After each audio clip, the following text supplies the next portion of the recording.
प्रारंभी विनती करू गणपती, विद्यादया सागरा, अज्ञानत्व हरुनि बुद्धिमती दे, आराध्य मोरेश्वरा.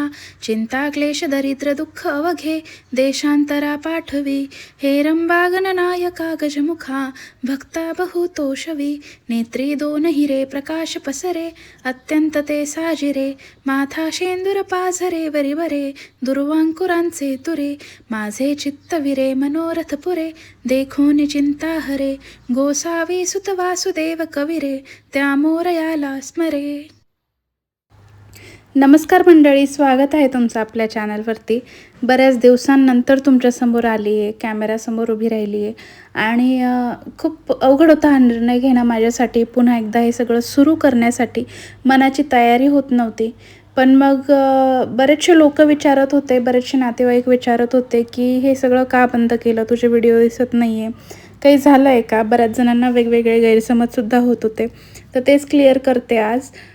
तर मंडळी, मी जेव्हा माझा शेवटचा व्हिडिओ शेअर केला होता तुमच्याशी, ज्यानंतर मी गॅप घेतला, तर त्या शेवटच्या शॉर्ट व्हिडिओमध्ये मी असं बोलली होती की माझे काही रिपोर्ट्स येणार आहेत आणि त्या रिपोर्टमध्ये जे काही येईल मी ते सगळंच तुमच्यासोबत शेअर करेल. पण झालं असं की 4-5 दिवसात जेव्हा ते रिपोर्ट आले, त्यावेळी ते रिपोर्ट असे येतील हे मला अनएक्सपेक्टेड होतं. त्यामुळे मी थोडंसं टेन्शनमध्ये होते आणि मग ही गोष्ट काय शेअर करावी असं मला वाटलं. म्हणून ती गोष्ट मी माझ्या पुरताच ठेवली, पर्सनल ठेवली आणि त्या गोष्टीतून निघायला मला बराचसा वेळ गेला आणि त्यातून निघत वेळ जात होता. तसंच माझ्या मिस्टरांचासुद्धा ॲक्सिडेंट झाला. तो पण खूप असा मेजर नाही, पण तरी पण तो एक लाईफमध्ये डिस्टर्ब क्रिएट करणारा होता. मी खूप टेन्शनमध्ये आली होती त्यानंतर आणि त्यामुळे मग मला असं झालं होतं की आपल्या लाईफमधली इतकी पर्सनल गोष्ट आपण शेअर केली पाहिजे का. त्यामुळे मग मी तेव्हाही व्हिडिओ बनवणं काही दिवस थांबवलंच आणि हेच कारण होतं की माझे खूप दिवसापासून व्हिडिओ येत नव्हते, कारण काही ना काही लाईफमध्ये ट्रबल सुरू होते आणि ते स्वतःला पचवणंच माझ्यासाठी कठीण होतं. पण मग नंतर काही काळ गेल्यानंतर असं वाटायला लागलं की आपण करतोय ते सगळं योग्य आहे का, कारण मला करमत नव्हतं. म्हणजे ते कंटिन्यू बघणं की किती व्ह्यूज आले किंवा काय कमेंट आली हे बघणं, हे सगळं नाहीसं झालं होतं आणि त्यामुळे खूप डिस्टर्ब व्हायला होत होतं. आणि एक गोष्ट अशीही होती की मला जे करायचं होतं व्लॉगिंगमध्ये थोडंफार, तर त्यासाठी माझ्या नवऱ्याने मला खूप जास्त सपोर्ट केला होता आणि माझ्या ह्या निर्णयामुळे कुठेतरी त्यांना पण वाईट वाटलं की ही असं बंद का करते. कारण माझ्या एवढ्या हौससाठी त्यांनी मला आयफोन घेऊन दिला आणि तुला काय करायचं आहे ते कर म्हटले होते आणि मी अचानक सगळ्या गोष्टी थांबवल्या. त्यामुळे त्यांना पण थोडं वाईट वाटलं होतं. पण मग तेच म्हटलं मी नंतर की आपण किती दिवस बंद करणार आहे, कधीतरी समोर यायचंच आहे. आज पण जर आपण असं म्हटलं की उद्या करू, परवा करू, तर हे कधी शक्यच होणार नाही.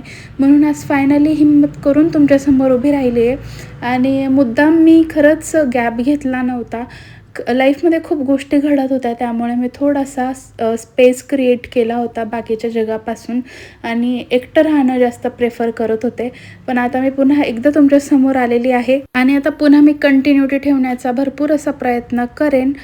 शक्य होईल तितकी कंटिन्युटी ठेवेल मी आणि तुमच्याशी डेली लाईफ नक्की शेअर करेल. आणि जे काही झालं आत्तापर्यंत त्याच्यासाठी खरंच सॉरी आणि वेगवेगळ्या गैरसमज करून घेऊ नका. एवढंच कारण होतं की मला थोडंसं एकांत हवा होता आणि मला थोडीशी माझी लाईफ असं सिक्रेट ठेवायला आवडते. माहीत नाही मला मी व्लॉगिंग का चूज केली, पण मी थोडीशी इंट्रोवर्ट पर्सनॅलिटीची आहे. जरी मी पटकन काही गोष्टी बोलून जाते तरीसुद्धा मला माणसांना फेस करायला किंवा जास्त गर्दीत जायला किंवा हे सगळं करायला मला खूप भीती वाटते आणि त्यामुळे मला असं वाटत होतं की ह्या पण गोष्टी आपण थोड्याशा आपल्यातच ठेवूया. म्हणूनच मी व्लॉगिंग पण काही दिवस बंद केली होती. पण यापुढे असं काही होणार नाही. हवं तितकं, शक्य असेल तितकं नक्कीच मी तुमच्यासोबत शेअर करत राहील. तर चला पुढे जाऊया. तर आज भरपूर कपडे धुवायचे होते, त्यामुळे मशीन लावून घेतलं आणि लगेच कपडे वाळतही घालून घेतले. त्या स्टँडचा मला भरपूर असा फायदा होतो. बाहेर पाऊस पडू दे किंवा काही होऊ दे, घरात व्यवस्थित कपडे वाळले जातात. इथे तयारी करत होते मी स्वयंपाकाची. बेसन पीठ हे करून ठेवलं होतं, भिजवून ठेवलं होतं. बटाटे शिजवलेले होते कारण मला वडे करायचे होते, बटाटे वडे, तर त्याचीच तयारी चालू होती. आणि माझे मिस्टर गेले होते भाजीपाला घ्यायला, कारण आज आठवडी बाजार असतो आमचा गुरुवारच्या दिवशी, तर त्याच्यासाठी गेले होते ते. तर ते येत नाही तोपर्यंत मी माझं सगळं स्वयंपाक वगैरे आवरून घेत होती. तर चहा पाणी सगळं झालेलं होतं आणि आता म्हटलं काहीतरी छान असं खायला करूया. सकाळी बटाटा वाटाण्याची भाजी होतीच, तर मग तेवढ्यावर होऊन जाणार होतं. थोडासा भात लावलेला होता. एकाच कुकरमध्ये भात आणि बटाटे दोघंही लावलं होतं आणि मग दोघं कामं एकत्र होतील म्हटलं. त्याच्यानंतर मग हे बाजार पण घेऊन आले. त्याच्यानंतर मग मी सगळ्यात आधी बाजार भरायला सुरुवात केली. तर या ज्या मिरच्या दिसत आहेत तुम्हाला, यांची मी नेहमी देठ काढून घेत असते. देठ काढण्याचं कारण असं असतं की जेव्हा आपण मिरच्यांची देठं काढतो ना, तेव्हा त्या मिरच्या अशा लवकर सुकत नाही आणि लाल पण पडत नाही. तुम्ही फ्रीजमध्ये ठेवा, नाही तर काही करा, मिरच्या लवकर सुरकुत्या येतात त्यांना जास्त दिवस आणि जास्त मिरच्या असल्या तर. आणि माझ्याकडे खूप मिरच्या होत्या, म्हटलं मग या खराब होऊ नये, त्यामुळे मी सगळ्यांची देठ काढली की ते ताज्याच राहतील. त्यानंतर सगळा भाजीपाला डिवाईड करून घेतला. तर हा सगळा भाजीपाला आहे जो मी डिवाईड करून ठेवला. यामध्ये आहे अर्धा किलो भेंडी आणि हा जेवढा पण भाजीपाला आहे ना, हा आठवड्याच्या वर जातो मला. कधी कधी 15 दिवससुद्धा जातो, कारण इतकं म्हणजे ह्या प्रत्येक भाज्या 2-2 वेळा बनतात, एक वेळा नाही. आता ह्या छोटी शिमला मिरची आहे ना, ही पण न चिरता हिला फक्त आतून भरून घ्यायची आणि मग बनवायची. आणि ही जी मिरची आहे ना, हिची रेसिपी मी तुम्हाला नक्की शेअर करेल. हिची जी पण रेसिपी मी बनवते ती खूप टेस्टी लागते. एक तर हिला पीठ भरून करायचं किंवा यात ते मिक्स मसाले हे करून करायचं. त्यानंतर ही हिरवी मिरची जिचे देठ काढून घेतले होते, तर ती हिरवी मिरची आहे. मला भरपूर हिरवी मिरची लागते वापरायला. आणि त्यानंतर मी थोडीशी ही बघा, ही जुनी हिरवी मिरची आहे, तर ही कमीत कमीला 15 दिवसाच्या वर झालं असेल. तर अजून पण ती खालची जी मिरची आहे ती तशीच्या तशी ताजी आहे बघा. आणि जर आपण देठ काढले ना, तर मिरच्या कायम चांगल्याच राहतात, त्या खराब होत नाही. तर त्याच्यामुळे नेहमी जर तुमच्याकडे जास्त मिरच्या असतील तर त्यांचे देठ काढून घेत चालायचे. त्याच्यानंतर मी मटकीसुद्धा भिजवून ठेवते नेहमी, कारण एक प्रोटीन सोर्स म्हणून, किंवा पटकन एखादी भाजी नसली तर करायला आपल्याला भाजी असावी म्हणून मी नेहमी मटकी ठेवते. आणि त्याच्यानंतर आळूचे पानं जे असतात ना, ते सुद्धा घरचेच होते. ही आहे काकडी पण लागते नेहमी सलाडला.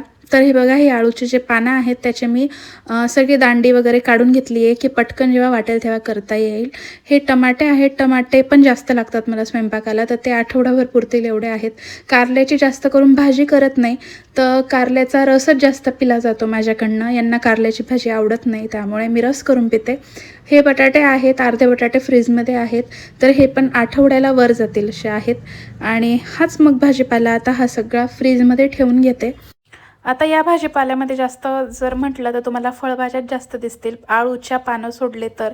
त्याचं कारण असं की आम्हाला पालेभाज्या जास्त बाहेरून आणण्याची गरज पडत नाही, कारण मळ्यामध्ये असतात. प्रत्येकाच्या मळ्यामध्ये इथे मोस्टली पालक वगैरे असं लावलेलंच असतं. आमच्या पण मळ्यामध्ये पालक, कोथिंबीर, मेथी या सगळ्या गोष्टी अवेलेबल असतात. त्यामुळे जास्त काही बाहेरून पालेभाजी आणण्याची गरज पडत नाही. मटकी वगैरे पण खाली भेटून जाते आणि त्याचमुळे जास्त पालेभाज्या इथून न आणता आम्ही जेव्हा लागेल तेव्हा ताज्या मळ्यातून घेऊन येत असतो. तर आता हा सगळा भाजीपाला व्यवस्थित ठेवून घेते. आधी मस्त निंबू आणि सोड्याने पुसून घेतलं फ्रीज व्यवस्थित आणि सगळं ठेवून घेतलं.